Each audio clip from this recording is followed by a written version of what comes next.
All right, hello everyone, and welcome back to Foundations of Business Management 1104, Summer 1 of 2022. Hope you're all doing well as we're into week 3 of the session, so almost to the halfway point, hard to believe. We're going to look at Chapter 7 today, which is Entrepreneurship and starting a business. So again, as I always mention, I hope everyone has read the chapter before now and prepare to just do a walkthrough, crosswalk through the concepts and some key points. One of the exciting things about being at Virginia Tech is some award-winning programs and award-winning events and ecosystems. So, for example, Princeton Review has ranked Virginia Tech number 25 the last 2 years. So November of 2020 and then November of 2021, Virginia Tech was ranked number 25. And so outstanding ranking represents the Apex Center for Entrepreneurship, who submits the documentation, walks through that entire process. So a lot of credit to them and their team at the Apex Center. If you have not been, as soon as you're back in Blacksburg, I strongly encourage you and recommend that you go and take a visit. It's open to all students at Virginia Tech, no matter your major. They are located in downtown Blacksburg above PK's. So there's the PK's restaurant and then the 2 floors above that. So if you've been in Blacksburg for the last year or two, you've noticed quite a bit of construction on that facility, and it was to prepare it. I think it's 6,000 square feet now. So they moved from Pamplin, where they had about 300 square feet. This is the Apex Center, where they now have 6,000 square feet. Earlier this year in January, so nearly 6 months ago now, Virginia Tech was awarded the model program by USASB, and that is the United States Association for Small Business and Entrepreneurship.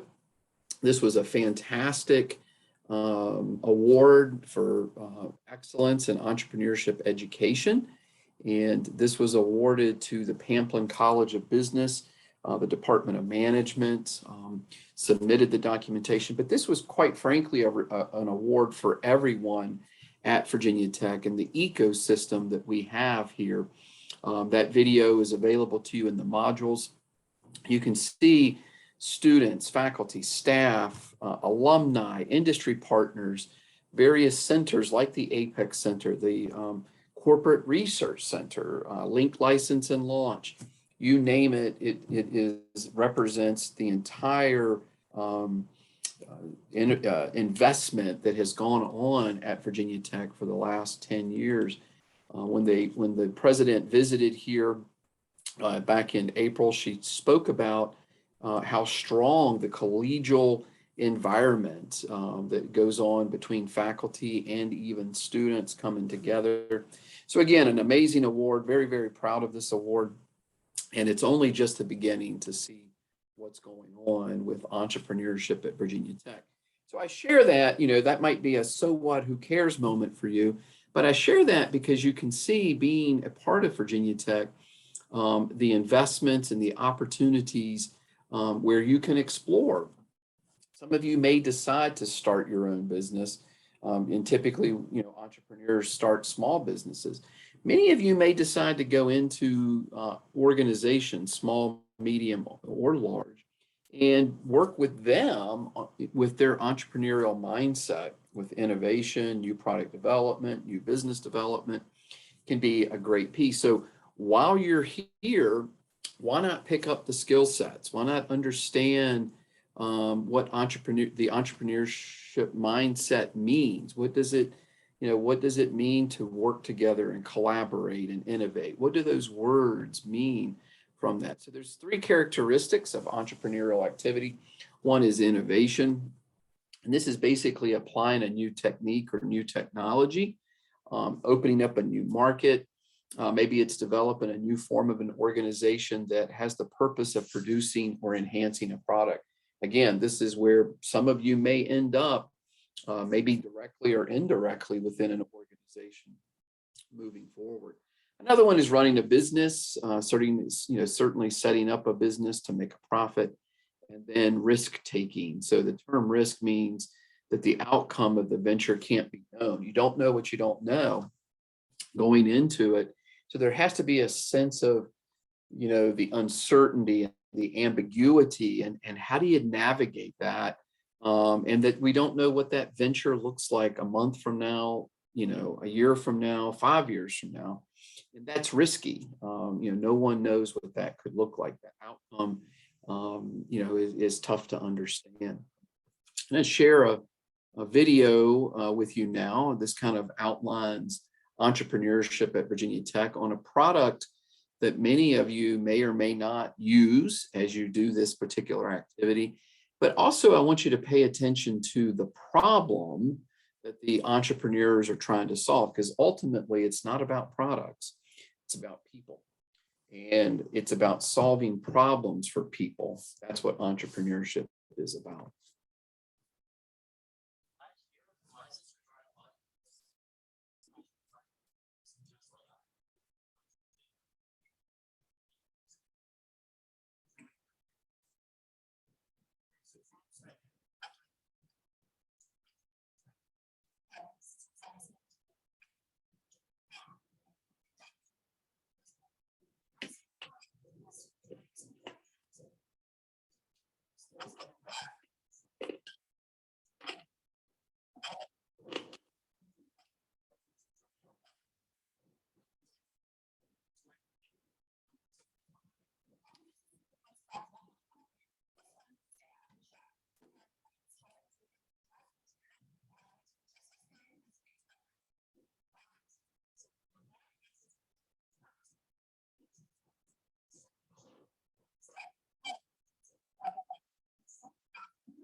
You can see there with Jordan and David, the ability to try to solve a problem. I don't know how many of you ride bikes, and when you do you wear a helmet? Some of you may, right? But some of us may not wear a helmet for various reasons. When we get our hair messed up, maybe it's too heavy, maybe we get a headache from doing that. And so, they're now, I think it's 4 years later, they're starting to ship their product. They've raised something like $3.2 million through the process. And they've done some very, very exciting things. Now, why should you make the leap? Why start your own business, right? Well, one, of course, is to be your own boss. Maybe it's a desired lifestyle, travel, house, being able to do things for a family. This is also where side hustles come into some discussions. So a lot of entrepreneurs have what we would refer to as an 8-to-5 job, where they're working for a specific company, but then they start something on the side, and a side hustle, so that they can get that desired lifestyle, because maybe the primary career or the primary job is not enough.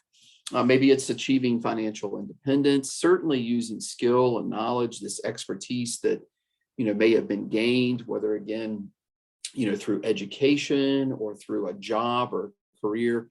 Then another one is just to be able to share and enjoy the creative freedom that comes from that. Thinking about becoming an entrepreneur, there's different things that come into play. Is there a business idea, starting a business from scratch? What about investing in a franchise? What does the business plan look like? How do you measure, or how do you increase the likelihood of success? Where does all of that come from? One of the first is the funding sources, right? Time, talent, and treasure. Talked a little bit about that in chapter 6. So from a short-term standpoint, can certainly use own money, getting loans. Another one is through crowdfunding. So this is where it's a chance to raise capital. Kickstarter is a platform where this goes to play to attract investors. Again, this is where David and them kind of started with Park and Diamond. There's another organization on campus called Render, and I believe they were planning to raise $50,000 on Kickstarter. By the end of the 30 days, they had raised $750,000. So there's, now during this time, there is no ownership stake. It's more of tokens of appreciation. And so there might be a t-shirt for a certain monetary gift. Maybe it's a water bottle for another monetary gift. Certainly if the investment's large enough, there could be discussions on, ownership stake. Another one is angel investors. So this is certainly an exchange for ownership position when the affluent investor provides enough capital. A lot of times it's not necessarily all about the money for the angel investors. Sometimes they want to help other aspiring business owners. So they want to share, many times they're entrepreneurs themselves. And so they want to help, aspiring entrepreneurs to do better, maybe find that better chance for success in doing that. Venture capital, similar to angels. These are venture firms that want to get an ownership position in the company. They tend to give more money. They have a lot larger pool of money that they can invest in. And because of that, they have a higher expectation of making a return. So, a little bit more micromanagement, higher expectations, a lot more meetings certainly can change, the composure of an organization or a new venture. Keep in mind that most entrepreneurial ventures start as small businesses, but not all business owners are entrepreneurs. And what do we mean by that? And so sometimes it's just a lifestyle. Because if you look at entrepreneurship in and again, a strict definition of that, innovators who start companies to create new or improved products. They strive to meet or need that's not being met. The goal is to grow the business, and eventually they want to expand into other markets. But think about it, the neighborhood pizza parlor, or the neighborhood flower shop, or maybe it's just a self-employed consultant. These folks may just want to have a lifestyle. There's no chance to grow the company. You may talk to the flower shop owner, and he or she may say, "Hey, I'm fine right here in Blacksburg. I love Main Street. I don't desire to go to Christiansburg or Roanoke or Richmond or Northern Virginia," right? And so that sort of starts to separate entrepreneurs from small business owners.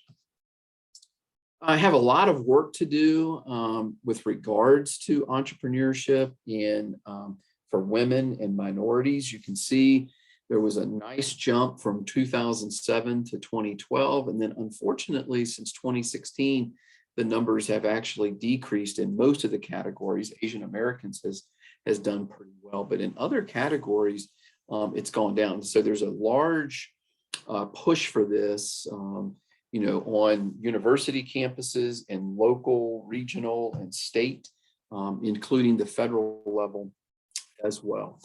Just a good chart here outlining the number of small business establishments by industry.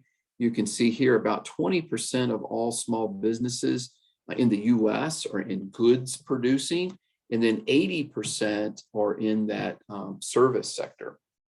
And so again, we learned the definition of goods and services in chapters 1 or 2, and just kind of bringing it to play again here. Definitely some advantages of being a small business owner. Some of these we've already talked about: independence, lifestyle, financial rewards, certainly again, that creative freedom. Another one that we probably don't think about or talk about much is the learning opportunities. And so, there's a term, fail fast, fail forward. And that term is used quite a bit for entrepreneurs, because failure could be inevitable. We don't know what we don't know. The macro environment's difficult to predict. there can be just some unforeseen situations, right, that can come about. And so entrepreneurs have to learn a lot as they go through that. There's government regulations, there's different policies and procedures, there's funding, I mean, all kinds of different situations that come about. And so it's an awesome opportunity to learn from that. Obviously, when there's good, many times there's bad. There's obviously some disadvantages. I think we all could relate to the financial risk, the stress, and the time commitment. Those are all sort of intuitive when we think of starting a business. Another one is undesirable duties. This sometimes, for an entrepreneur, maybe they didn't predict that. They've hired a friend or a family member, and maybe that particular person is not performing. And now all of a sudden they have to do something that they've never had to do before, and that's fire someone. And that can be unpleasant in many, many ways. And so, again, some undesirable duties with regards to that. Fortunately, over the last 15 years, we have seen a positive net change in the number of openings and expansions with regards to small businesses. Well, I think we'll start to see a hit here with COVID.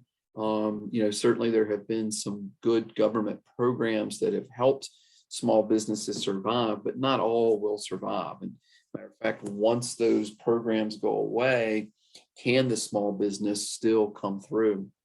And so that'll be a big piece. We talked about this in chapter 6. So just, a chance to reflect on this, the 3-finger rule for starting a business, right? Technical skills, including intellectual property, management experience or previous management experience, and then obviously the financial capacity. And so to start a business, there has to be some thought processes, and where do we go? What should we do?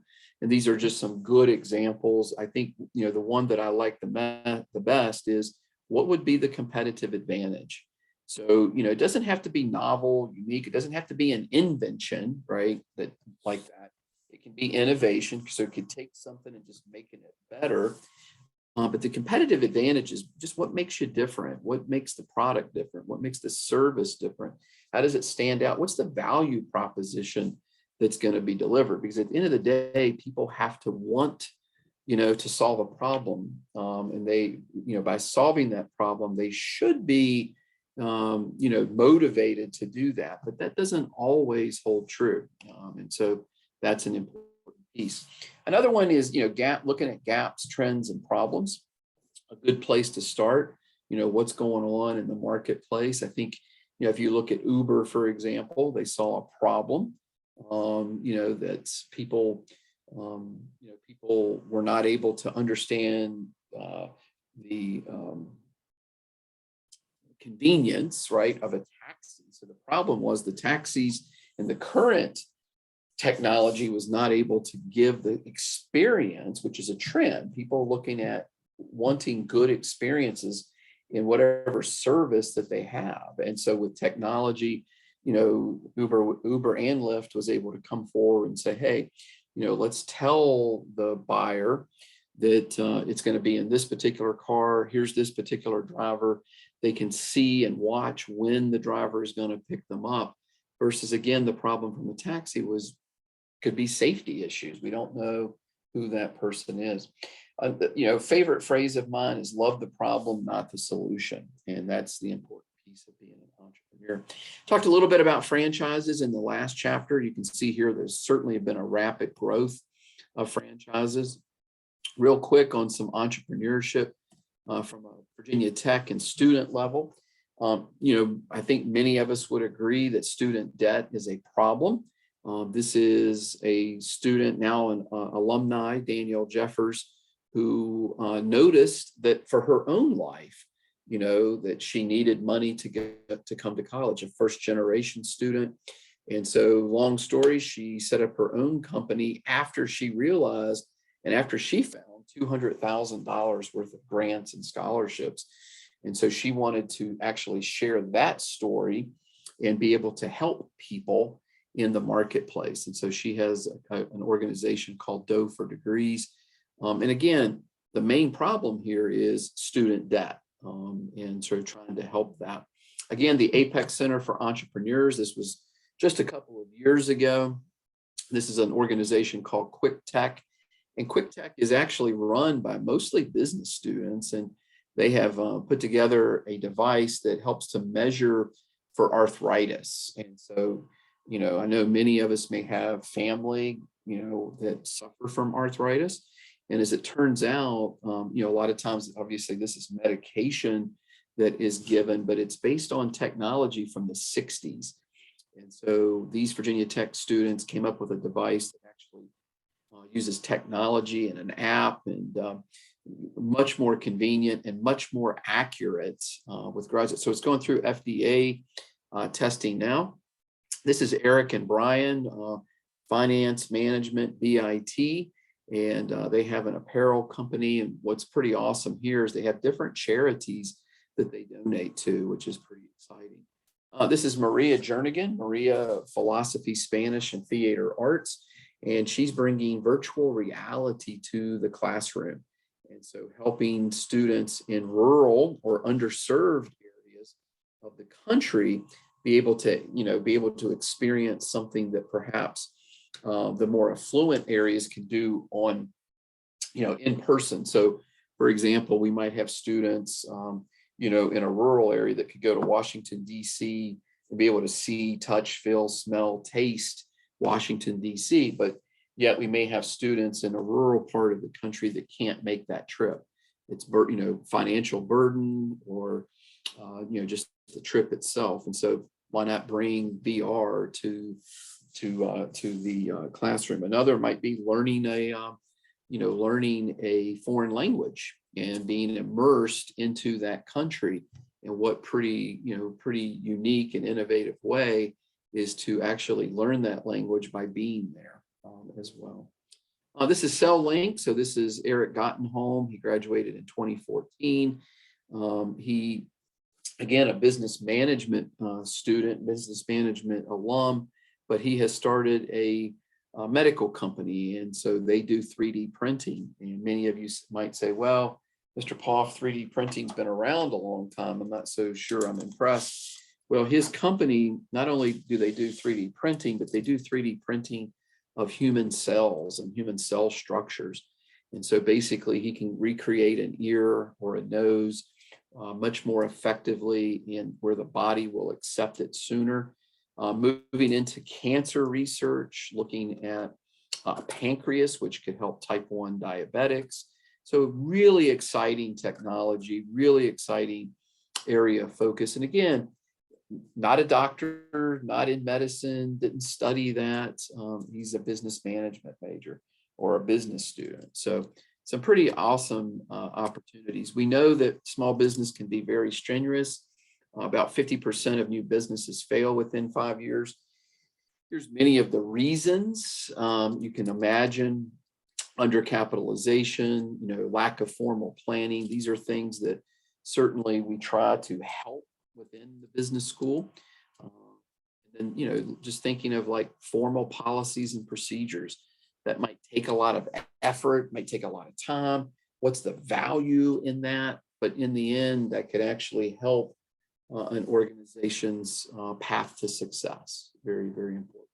Some various resources, Inc. Magazine, Entrepreneur Magazine, or a couple of those. Here's some of the Virginia Tech resources that you can use as a student, or you may know people already using these types of resources. So get involved if you're interested. Obviously, this is an area of importance for me. I truly, truly enjoy entrepreneurship. I teach in this particular track within the Pamplin College of Business. So if you have questions or thoughts, have an idea, you have a problem you want to solve, please reach out. Be glad to do that. So with that, take care of yourself as always, and we'll see you soon.